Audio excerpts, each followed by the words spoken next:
Hello, everybody. Welcome to another Woods Hole Film Festival Filmmaker Chat.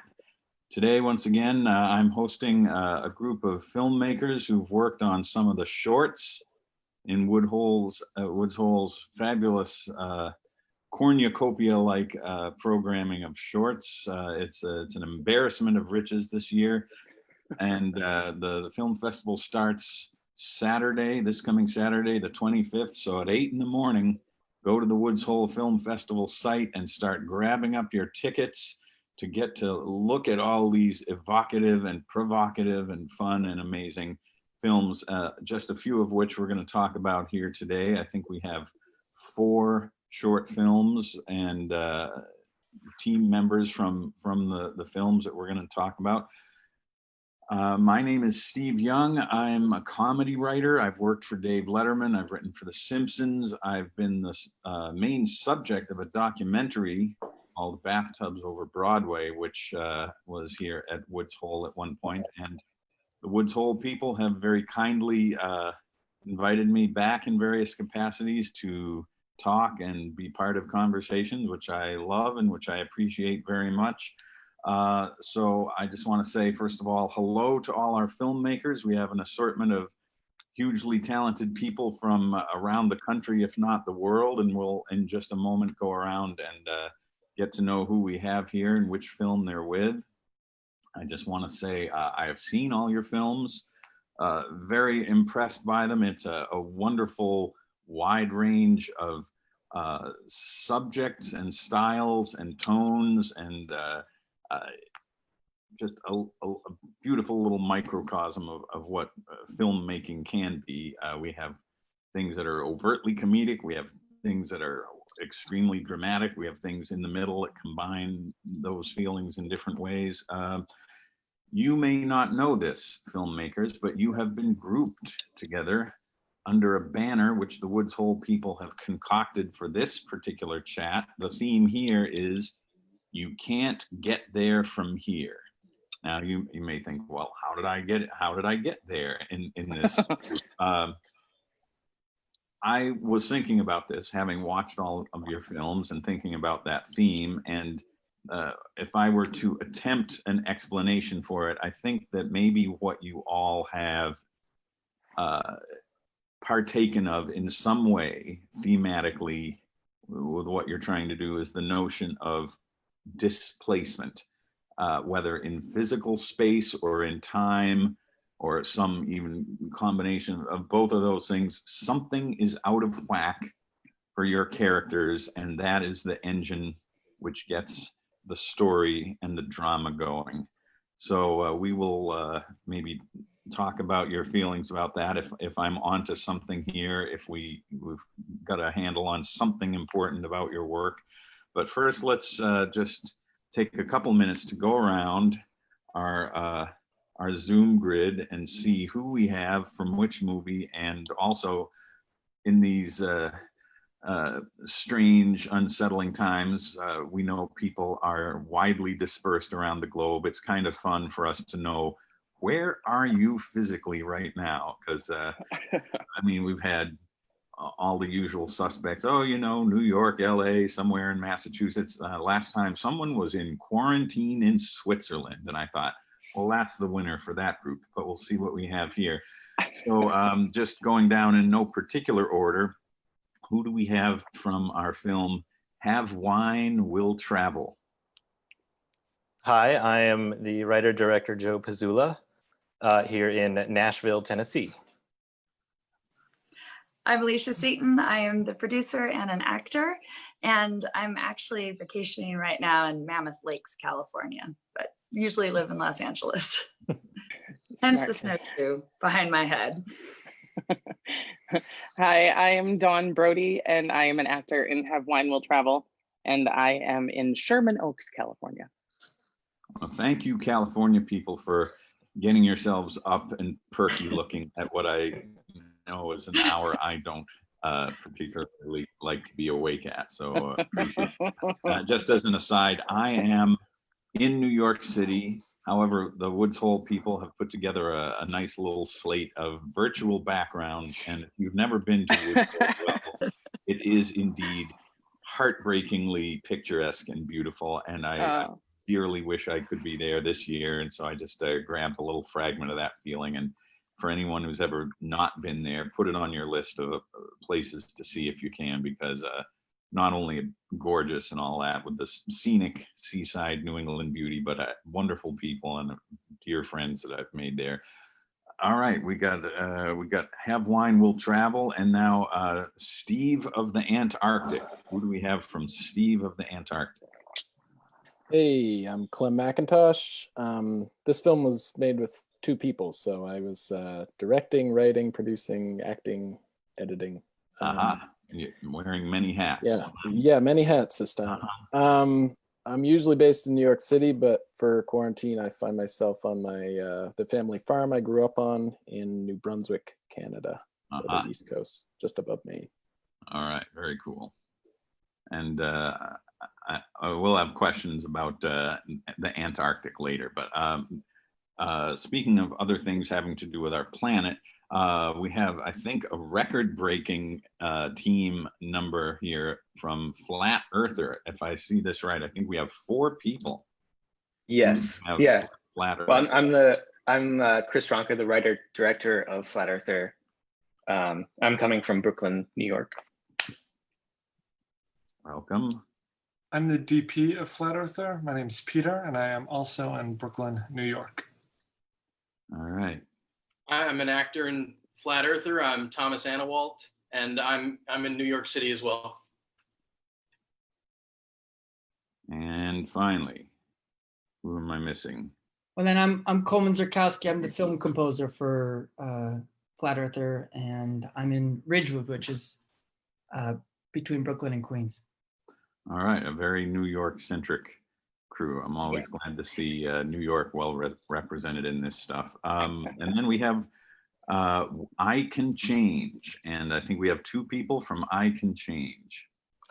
Yeah, I'm Jim Jenkins, writer and director, also New York. Hi, and I'm Mark Grill. I was the producer on the job, also in New York. All right, welcome New York, but I'm glad to see mild exotic locations, a little bit of New Brunswick and a lake in California. So, all right, we are spanning, if not the globe, the continent, which is kind of a miracle. And I got to hand it to the Woods Hole people. They knew this was going to be a tough year, and they really said, what can we do to bring together the film community that we have in something that will give us a version of the energy and community that we expect from a film festival. And they've really stepped up, and I've been happy to get a little taste of what it's like to meet people at a film festival by doing these. And maybe in an ideal world someday we'll all meet in person somewhere. But for today, we are able to dig into what this is all about. And thank you all again for coming in. I want to just go around with each film, and I guess my question to get us going is, and I find that this does sometimes kick off some interesting conversations. What can you tell us about the film's origins and inspirations? Sometimes there's a backstory that really illuminates what got things going. So I'll just randomly pick on my list. Steve of the Antarctic. Clem, can you tell us anything about how this film came to be and just your saga with it? Okay, well, I guess the main question is, how did I end up in Antarctica to make a short film? And that was one of my main questions. I mean, I looked at this film and it's in Antarctica, and I thought, well, is that really Antarctica, or is this a pretty good green screen with some stock footage? And at the end, the credits said filmed on location in Antarctica. Yeah. So I thought, all right, well, I really would like to learn a little more about that. Well, it's a bit of a long story, but I'll keep it short. My aunt and uncle work on a small cruise ship, like 150 passenger cruise ship that goes down to Antarctica. So they've been going there for years. Every once in a while, they can get friends and family on board if there's like an extra berth available. So I was invited along, and I asked my friend Eden, who's now based in Australia, who we create a lot of stuff together, if he wanted to come. And he said, well, I don't really have any cash, but call me back in 8 hours. I'm just about to go on Family Feud in Australia. And if we win, I'll come. And so they won. And so he came along, and we knew we wanted to make a movie down there. How could you not? And we tried a bunch of different stuff, and that was on our last day of like actually being on the continent. Mhm. And we came up with it the night before and shot it all on our own, just on sticks. And and it's a bit of a response to the immigration policy and just nationalism, and kind of how absurd it is really when you think about it. There are those sort of themes under it of institutional horror and bureaucracy. Yeah. Although overtly, it's a very funny, just short, compact hit and run bit of comedy. And I wonder how many short comedy films have ever been shot in Antarctica. You may be on a very short list. I feel like I'm the only one I know of. Okay. Yeah. Well, So that is a distinction. I know a and lot of carried docs have been off. shot there, but You guys carried it off with elan, as they say. So that was, you're squarely on the end of our spectrum today of just gleeful, silly, fun comedy. And there's quite another spectrum which we'll talk about as well. But yes, so you're going to Antarctica. How can you not make a film? Let's put something together. So that's we shot it in under an hour. Actually, it was all one take, everything. So wow. I know that's not the case with some of our other projects today.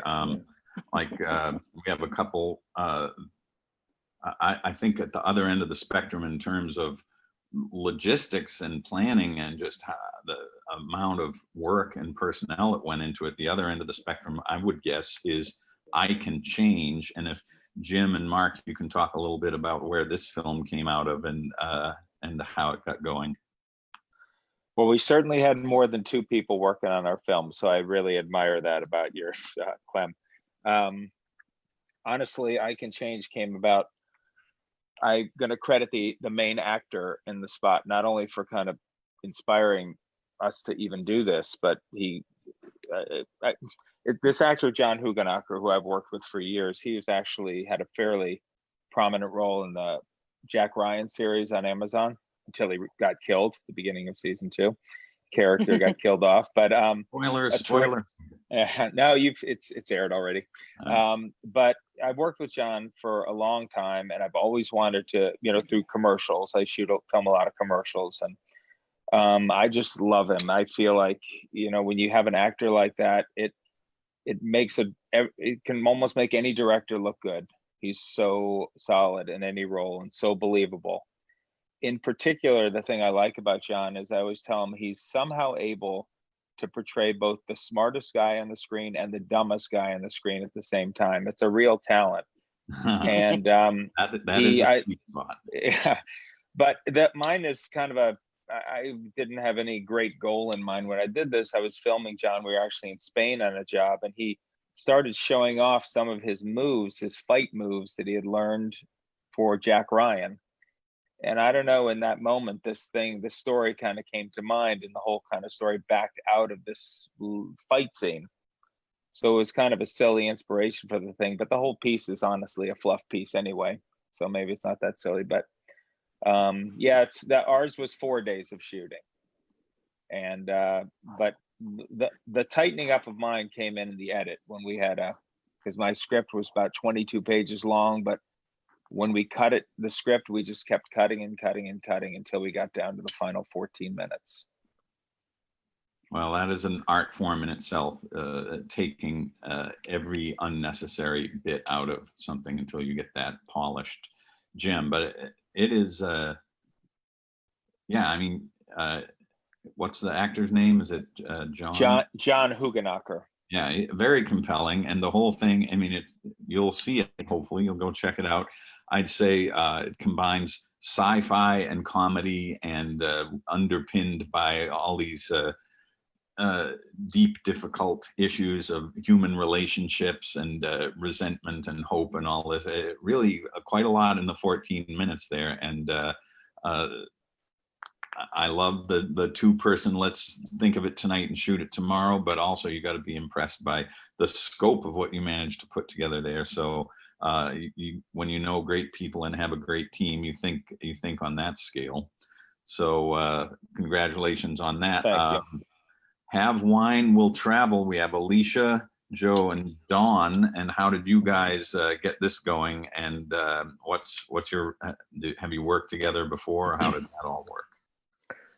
Yeah, actually, Alicia and I had met, I don't know, 15 years ago on a student film back when I was at Chapman University. And so we've known each other for a long time and wanted to collaborate since then. And I work in production. I'm more of a writer than a director. So directing comes few and far between.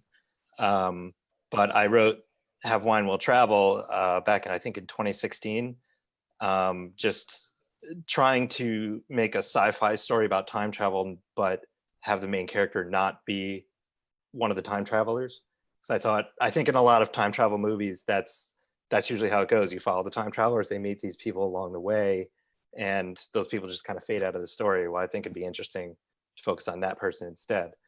And I kind of based on an experience that a friend of mine had where he started drinking before a test on a Thursday night, and he woke up on a Monday morning all the way across the country and had no idea how he got there. So I like this idea of like, we kind of do things to ourselves where we end up in places but we don't know how we get there.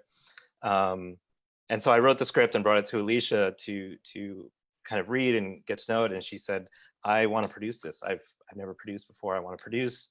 And I said, well, you have to be in it if you produce it too. So I had to make sure she was in it. And then I had just produced a feature film called Cruel Hearts in 2015. That's where I met Dawn Brody. And as soon as I finished Have Wine and we got it up to speed, I called her and said, I really want you to be in this because she's such a rare talent that I needed to work with someone that I admire and like on screen. So that's kind of how we brought it all together.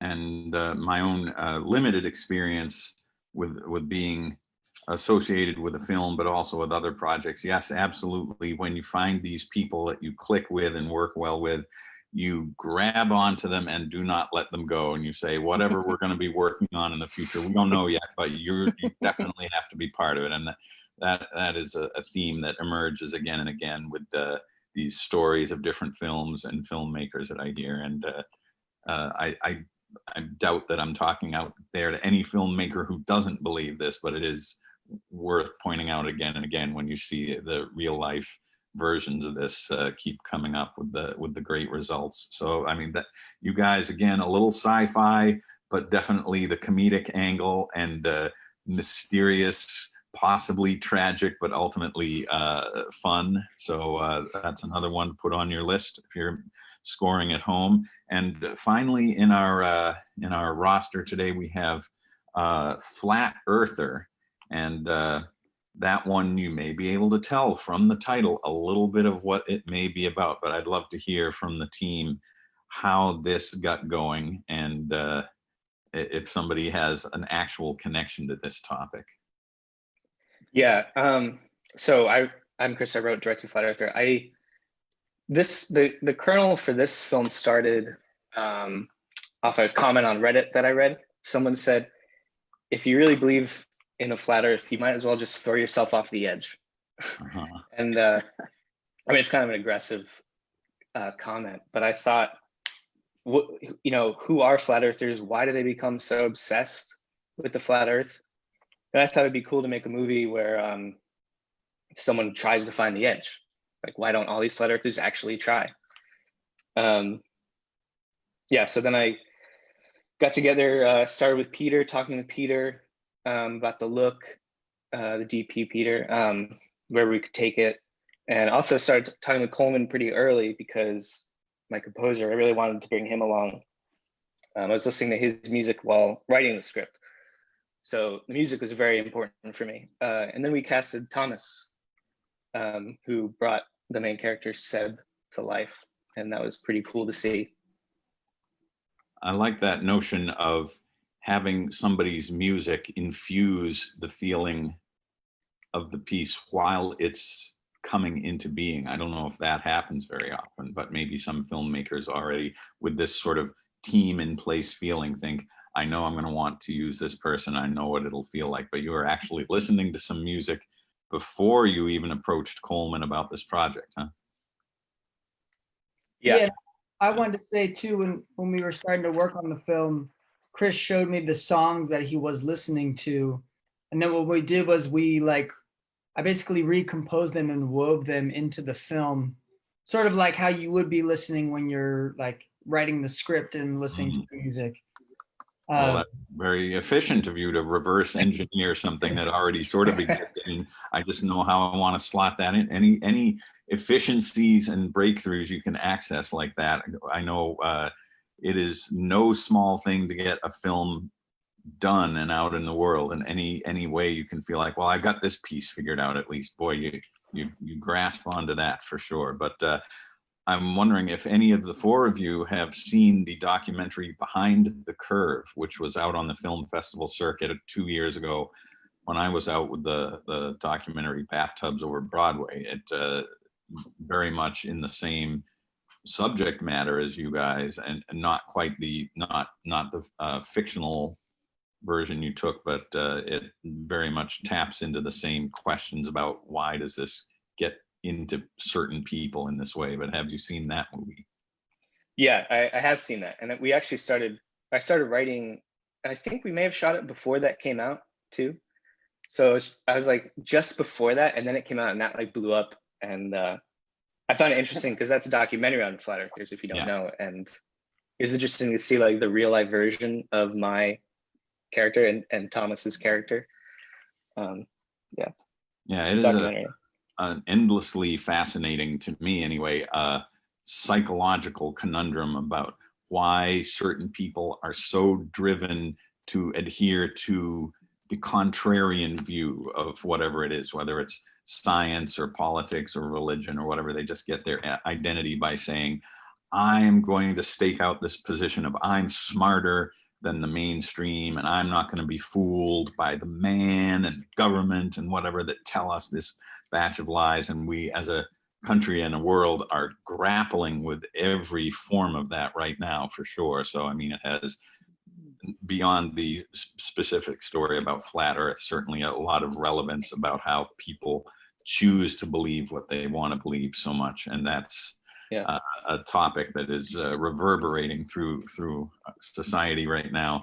But I just want to revisit the theme that I was trying to get at, because I did not group you all together. The powers that be at Woods Hole put care into figuring out what is an interesting grouping of films that on the surface may or may not seem connected. I mean, we have a short, funny film shot in Antarctica, and then we have things about the flat earth or time travel or any number of different aspects of that. But what connects you all? And if we ask the right questions, will we find out that you actually are dealing with the same themes at some maybe subterranean level?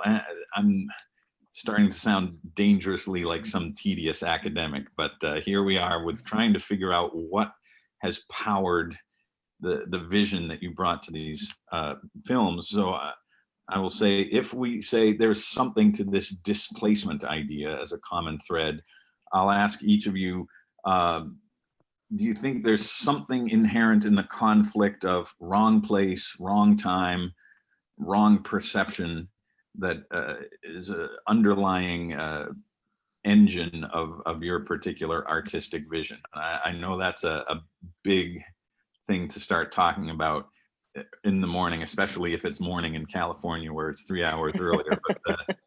But hopefully that somebody will say, "Oh yeah, that's it," or "No, Steve, you're completely wrong." But anyway, it's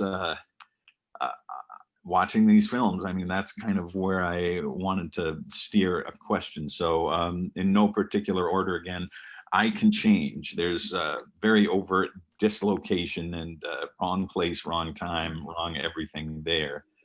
How does that sort of fit with your core artistic sensibility? Well, it feels like it was kind of tailor-made for the film. That's really what, right? You kind of describe it, right? It's one man.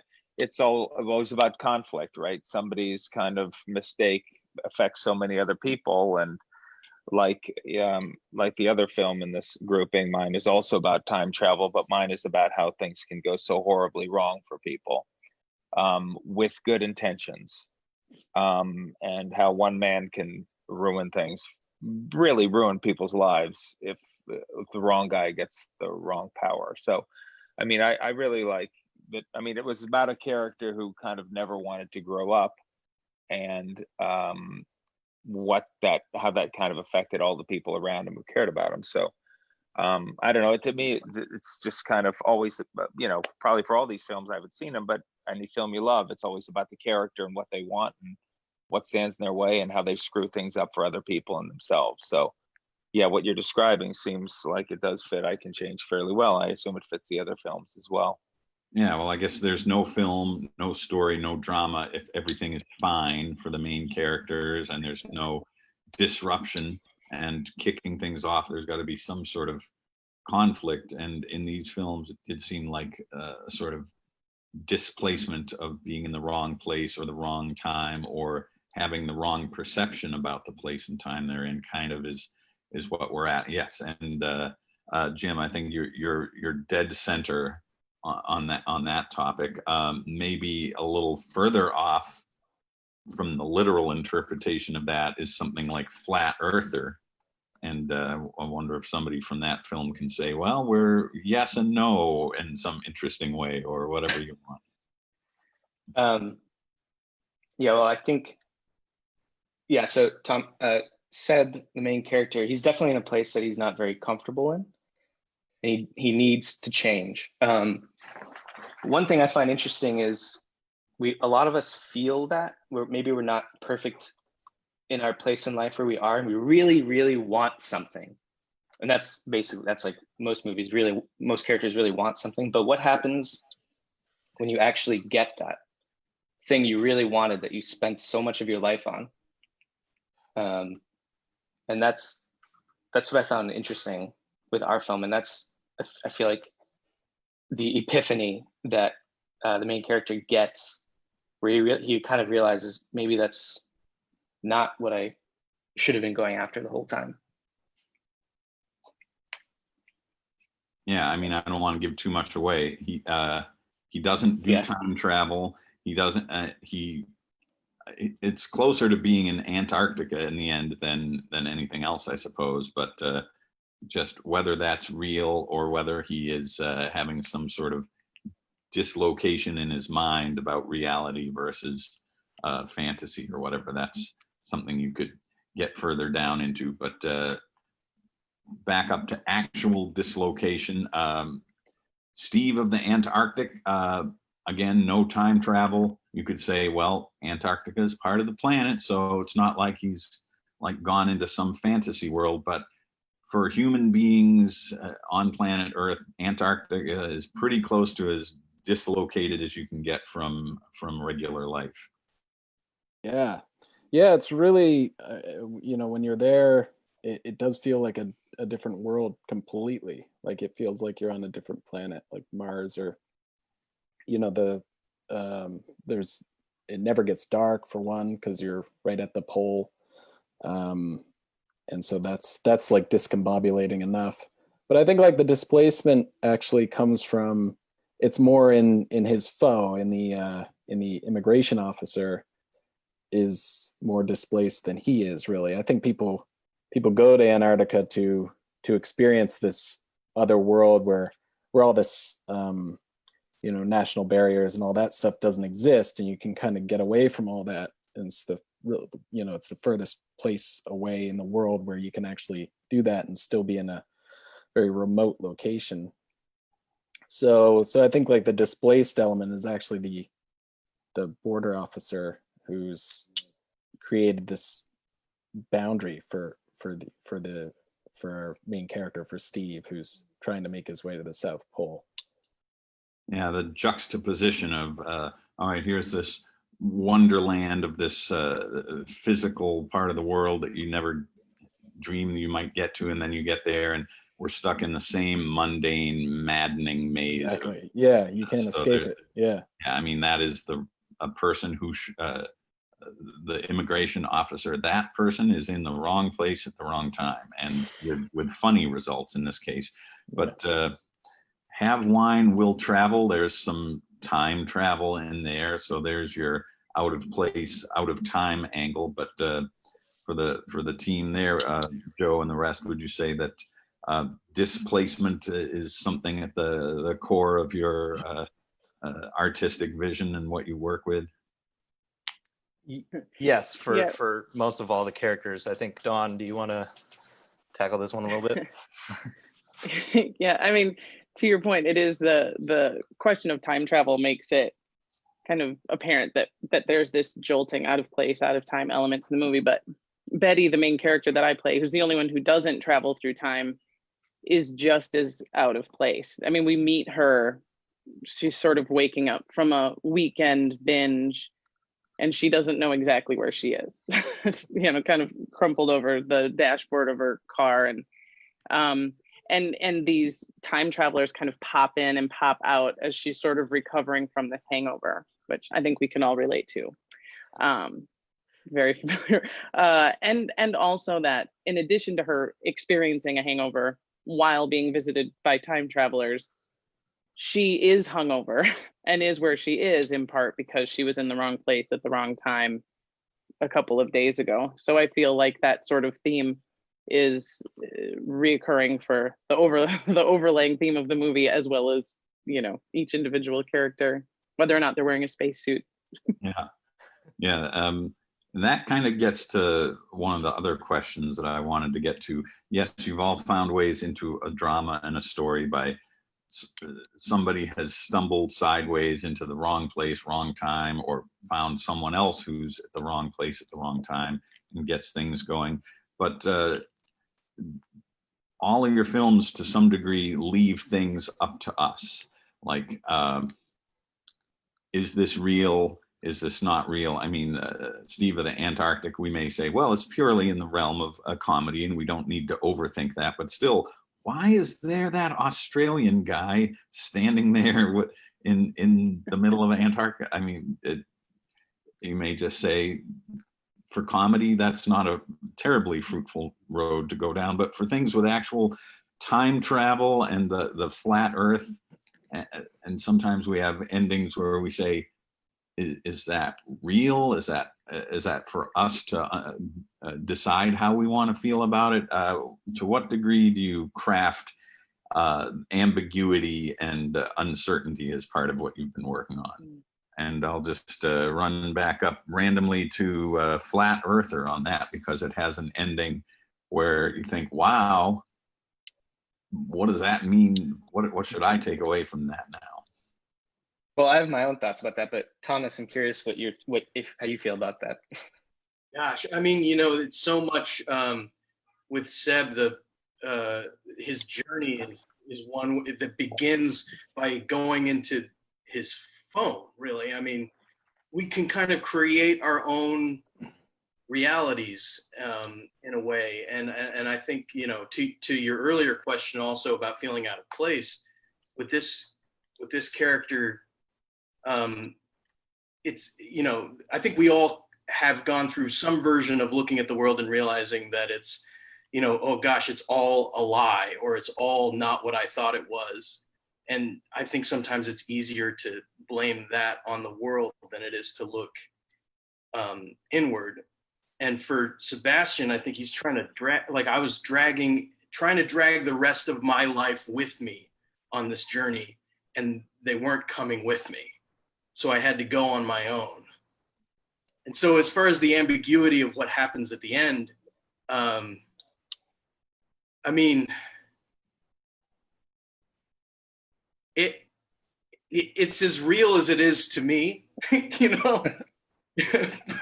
but it's definitely a one-man journey. I don't think it's not a trip that is taken by anybody except for him. Yeah, one thing that's weird is reality nowadays can kind of be almost nebulous. People have their own realities based on politics and what politics they believe in sometimes. So the question of fantasy and reality, sometimes they're so blended, it's almost confusing. Yeah, we seem to be at a point in history where people have consciously or otherwise decided, I am going to cling to reality that has the following rules, and you will not be able to talk me out of it because my mode of thought has decided that my reality trumps your facts or whatever. So there is a bit of that at the end there, and you know, I hope the world isn't flat, and I hope at the end he didn't find what it looks like he found. I'm just going to continue to root for the world being a sphere, just personally, not to put thoughts into anyone Fine by else. me. Try to prove it, Steve. I'm going to go down the internet rabbit hole. I'll be there all day. Yeah, Okay, YouTube videos. Yep. You know, I can change. Mark, we haven't really heard from you. What's your thought about to what extent do we need to know the rules of the world that we see in a film like I Can Change, or is it okay to just leave some things outside the boundaries of what's explained or what's known? Yeah, well, we had that discussion actually as we were preparing for it and shooting and editing it, and we thought that we could leave some of it unexplained. I think that you know, magic kind of happens in these stories, but I think a lot of it is very relatable in, you know, how people see themselves, see their own lives, and how other people kind of, you know, view them completely differently. So I think that that conflict between our main character John and his fiance and her friends is relatable with or without time travel. You know, just added a twist that I think people kind of accept nowadays. And you know, talking about the edit on this, you know, how much longer the script was versus the final product. The editor, Chris Franklin, who's awesome, that a lot of the explained parts never made it in. So it's something that we kind of, you know, so much of the story is the edit, but you talk about the scope of the thing. The scope was intentionally built up in there, and it felt like it needed more and more scope just to show how horribly wrong things that had gone because of one man's personal decisions. And I don't know, it's all there in the service of comedy. It's not there just to be big. It's just there to make, you know, his decisions seem more horrific. Well, there is an art to figuring out the line of beyond which, what can we trust the audience to just say, I don't need to know every mechanism, or I don't need to know every implication. I can see the main picture of this satisfyingly enough. And I like things that are not over explained and that trust us to say, I can let a few questions go and it's not going to diminish my enjoyment of this. So that is wise when you're able to ride that line properly. Steve, of the Antarctic, in terms of there's not a lot of, I mean, mysterious, unexplained ambiguity, except, I mean, the whole premise is so absurd. There probably is not a fruitful discussion to be had as to why is this person there and why does he do that? It will kill the goose that lays the golden eggs of comedy if we undertake to over-explain something like that. Would you say that's true, or Clem, Yeah. would you say that no, we got to dig into this? No. I mean, yeah. I think the point is actually it's not that far off from reality in a way. Like, I mean, it really could be. And all those questions that the immigration officer asks are actually like the questions an Australian immigration officer would ask. Mhm. You know, we actually researched that, and so yeah, it's just the physical location is the only the only thing that's unrealistic about it, I guess, which is obviously very absurd. And it's a quite short film, and it ends with, all right, the adventure is ongoing. We don't know exactly what the outcome will be, but in some way it doesn't matter because this interaction is the core of the film, and we've just enjoyed that. So we don't need to know what happens over the next 72 days or whatever. We just saw what we needed to see and we got out. Have Wine Will Travel, I think, maybe at the top of the list here in terms of wondering what exactly is going on with these people. And I love that you chose the angle of don't tell the story through the eyes of the time travelers, because that allows you to say, we can leave a lot of this mysterious and it will be a bewildering experience in the same way that the lead character has experienced it. But is there somewhere a document that explains to yourselves what this all really was in details that we don't need to know, but you guys know?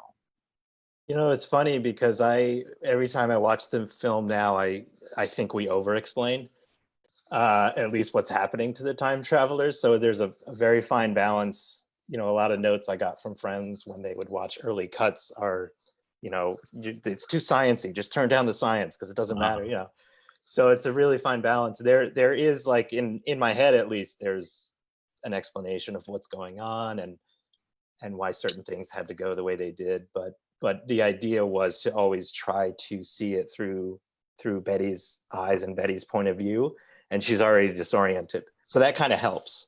You know, if I feel like, you know, if it felt like we were writing ourselves into a corner or something, it was like, yeah, but Betty's drunk and she's hungover. So like, I mean, that is a sort of weirdly elegant device to say we can let this be sort of impressionistically, gloriously mysterious, because this person in the center of the story has barely just become conscious and is trying to figure out where she is. Yeah, and you know, the other cool thing that lent to was I had very few people ask this, but some people did, and that was nice. Was they were like, well, were the time travelers real? Because they, you know, she's the only one that sees them in the, you know, bottle of our story. Mm-hmm. And I kind of like that as well. And there's some things that happen that indicate, you know, they were real. But I like, you know, as an audience member coming out saying, yeah, but did this happen? Did XYZ happen? You know, was this person real? What happened here and there? And I think that feels good, rather than people coming out and saying, okay, ABC happened and that was a movie. You know, it's a talky, people can talk about it after they see it. At least I hope they do. Right. Say good things and not just, that's a thing. Well, that's, we're probably going to be wrapping up in just a couple of minutes here. Time races by when we're having fun, but I am interested in the idea that you were just touching on, Joe, of once you make something and you let it out beyond your inner circle of you and your team, people look at it and sometimes have surprising reactions, and you go, really? Where you saw that in it? I would not. And I wondered if other movies and team members here have had that unsettling reaction of, how did so and so get that message out of it? Because that's not what we thought was there. But sometimes maybe there's more ambiguity or levels in your things than you even know about. Has anyone else had that odd experience? Oh, I'll speak a little bit on that. Okay. Just, there's a fascinating thing that's happened with some of the people who've seen it online, which is flat earthers identifying with Seb, saying, this is exactly what happened to me, you know, with my loved ones. And it's heartbreaking. Yeah, well, I was very curious, actually, thinking about when the Flat Earther movie gets out in the world. Presumably most people who watch it are going to look at this as a curiosity of somebody who's gone into this wrong-headed, desperate way of thinking. But yes, you're going to find the people who completely identify with that. And what did they think of the movie? So some of them thought, yes, finally someone told my story. Nobody thought, wow, now that I see it from this perspective, I think I've gone off the deep end, so to speak, and need to crawl back to reality. Did you ever get any former flat earther who said anything about it? I haven't Are gotten there anybody former who flat earthers? changed I their kind mind. of hope there are. Yeah, I hope there are too. I haven't gotten anybody who's changed their mind after seeing the movie. It's most people like, finally, a movie for us, made by someone who is one of us. And I'm like, no, I'm not really one of you. And a lot of times people wouldn't watch it, who watch it, they're like, are you a flat earther? They're like almost nervous to ask. Yeah.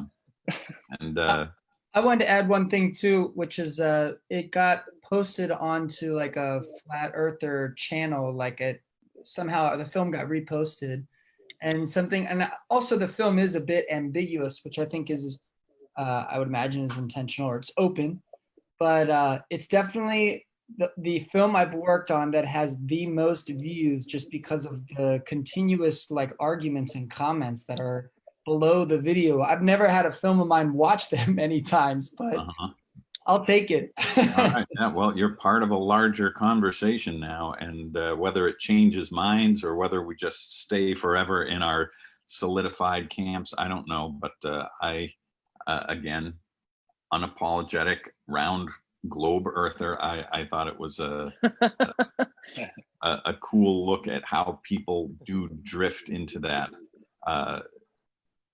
Their desperation of certainty that they know something more than other people know. Clem, I'm guessing people see Steve of the Antarctic and go, damn, that was funny. And there's not a great deal of, do I need to ask if there were hidden layers of social commentary that are changing my life? I mean, God bless you if there are, but I mean, you did a thing that is a short, compact little gem of comedy.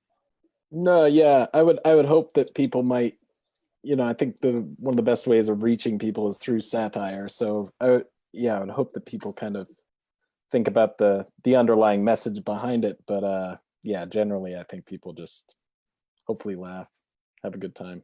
I think, well, you've done what you wanted there. And in terms of I can change, do people like have debates about what did that mean? Was that real? Is there like a robust alternate interpretations of things that you didn't see coming? No, I would say it's mostly kind of people empathizing with characters that I didn't think they would empathize with. That I think were intentionally had little empathy about them, which I'm grateful for. I think, which speaks to the quality, the quality that the acting, and we had some great talent in there. But in terms of the story itself, I think people are pretty aligned, and there aren't kind of questions afterwards. But it's just about, it always goes back to the characters. And yeah, that's cool. The notion that really people kind of felt sympathetic for X, Y, or Z.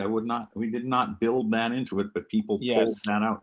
And I teach a TV history course at NYU, and I tell my students it's in the writing department, and I say there are things that don't look like much on the page, but if the right talent performer gets a hold of it, suddenly it's a three-dimensional thing that was more than you, the writer, might have even imagined. So I'm sure you've all seen glorious moments where, whoa, that's more than I thought I had.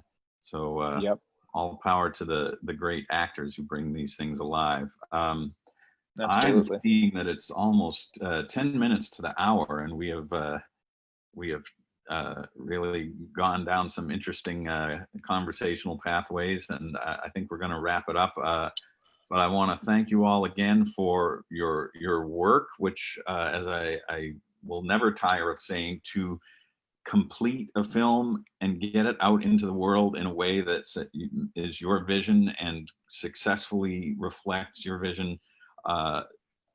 Not too many people really do that, and I think you all have shown that is something you've mastered, and it's quite an array of themes and tones and styles. And everybody watching this, I encourage you to go into the Woods Hole Film Festival site starting Saturday morning and grab a hold of these things, because it is life, it is drama and comedy and characters and conflict, and it's all the things you want in movies. There's no shortage of wonderful features, but the shorts programs are wonderful cornucopias of short, fun, interesting, provocative things. So thank you so much for sharing your thoughts on how all this worked and how you got to where you are. And I wish you all health and safety, whatever part of the world you're in, and continued success. And hope to see you all in the real world someday in a place that doesn't look too much different from that. Thank you so much. So nice to meet Yeah, everybody. thank you. Steve. Thank you, Steve. Thank you, Steve. Thank you. Cheers, Thanks, everybody. Steve.